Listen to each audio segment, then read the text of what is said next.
MRS creation চ্যানেলে সকলকে স্বাগতম। তো ভিডিওটি শুরু করার আগে তোমরা যারা নতুন এই চ্যানেলে আছো, চ্যানেলটিকে এখনও সাবস্ক্রাইব করোনি, প্রত্যেককে চ্যানেলটিকে সাবস্ক্রাইব করো যাতে আমাদের আরও নতুন নতুন ভিডিও নোটিফিকেশন তোমাদের কাছে পৌঁছে যায়। তো আজকে আমরা আলোচনা করব হচ্ছে গৌরবঙ্গ বিশ্ববিদ্যালয়ের 6th সেমিস্টার অর্থাৎ শিক্ষা বিজ্ঞান নিয়ে, বা শিক্ষা বিজ্ঞানের যে এসএসসি যে জেনারেল পেপারটি আছে, বিশেষ করে SSC 4, ঠিক আছে, এই SSC 4-এর কিছু সাজেস্টিভ কিছু প্রশ্নপত্র আমরা তৈরি করেছি। সেই সাজেস্টিভ প্রশ্নপত্রগুলো আজকে আমরা এই ভিডিওর মাধ্যমে তুলে ধরব।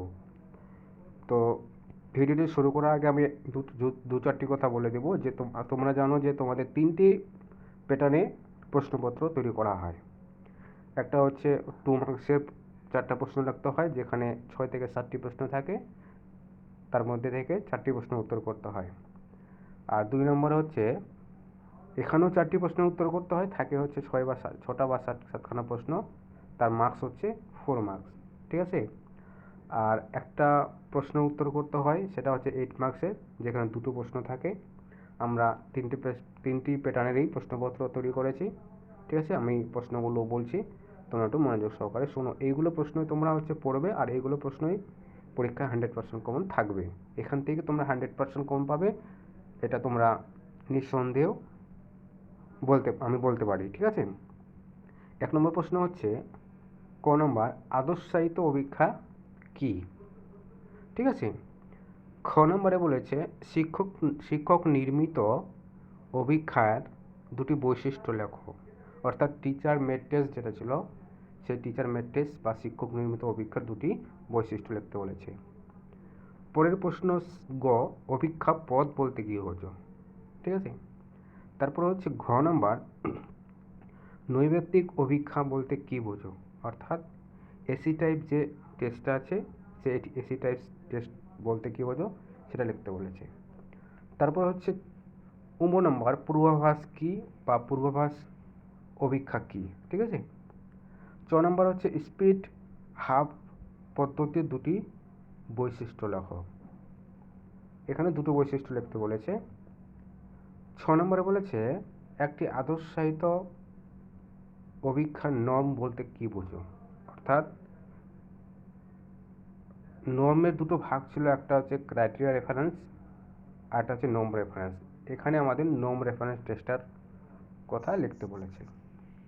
তারপর হচ্ছে পরীক্ষার জন্য নির্ণায়ক অভিক্ষার 2টি সুবিধা লেখো। তারপর হচ্ছে 6 নম্বর, শিক্ষক নির্মিত অভিক্ষা কে বলে, ঠিক আছে। তারপর নম্বরে বলেছে রচনাধর্মী অভিক্ষা পত্রের বা পদের 2টি সুবিধা লেখো, অর্থাৎ রচনাধর্মী অভিক্ষার কথা বলেছে এখানে, হ্যাঁ। তারপর হচ্ছে প্রত্যভিজ্ঞামূলক এবং সম্পূর্ণকরণমূলক অভিক্ষা পদের প্রত্যেকটির একটি করে উদাহরণ দিতে বলেছে, অর্থাৎ এই যে 2টো অভিক্ষার নাম বললাম, এই অভিক্ষার 2টি করে উদাহরণ দিতে বলেছে। তারপর হচ্ছে 2 মার্কসের হচ্ছে লাস্ট প্রশ্ন, অভিক্ষার যথার্থতার সংজ্ঞা দাও, অর্থাৎ ভ্যালিডিটি, ইংরেজিতে যাকে বলা হয় ভ্যালিডিটি, বাংলায় বলা হয় তাকে যথার্থতা। সেই যথার্থতা কাকে বলে তার একটা সংজ্ঞা দিতে বলেছে। এই 12খানা প্রশ্ন আছে, এই 12খানা প্রশ্নের মধ্যে থেকে তোমরা 6 থেকে 7খানা প্রশ্ন উত্তর কমন পেয়ে যাবে, ঠিক আছে।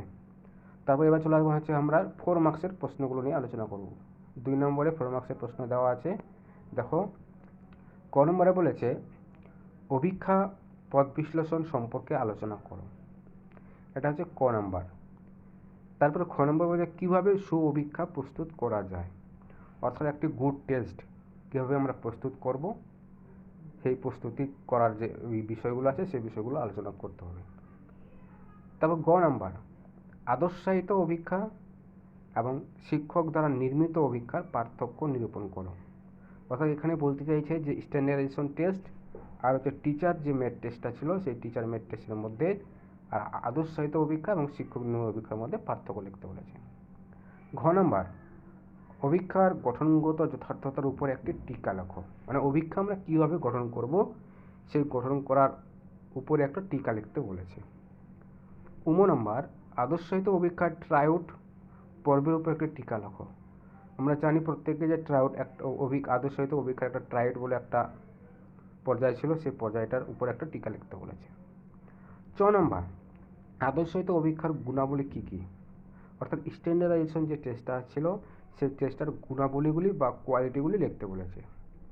ঘ নম্বর, একটি অভিক্ষার আদর্শায়নের ধাপগুলি লেখো, অর্থাৎ একটি টেস্ট যে আমরা তৈরি করব তার আদর্শায়নের যে বিভিন্ন পর্যায়গুলি আছে সেই পর্যায়গুলি লিখতে বলেছে।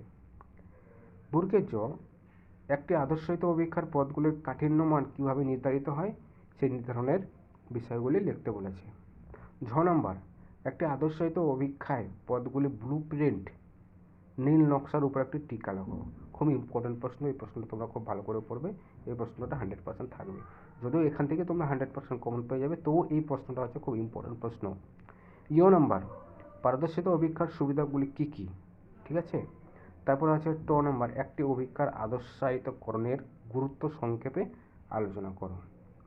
এবার হচ্ছে 3 নম্বর যে কোশ্চেন প্যাটার্ন আছে, এখানে 8 মার্কসের প্রশ্নের উত্তর করতে হয়, ঠিক আছে। এই 8 মার্কসের মধ্যে থেকে তোমাদের একটা প্রশ্নের উত্তর করতে হবে। এখানে 3টে প্রশ্ন আছে, এই 3টে প্রশ্নের মধ্যে থেকে তোমরা যে কোনো একটা প্রশ্ন 100% কমন পেয়ে যাবে। ক নম্বর কি হচ্ছে, আদর্শিত অভিক্ষা গঠনের সাধারণ নীতিগুলি আলোচনা করো। আর খ নম্বর হচ্ছে, একটি আদর্শিত অভিক্ষার মূল বৈশিষ্ট্যগুলি কী কী আলোচনা করো।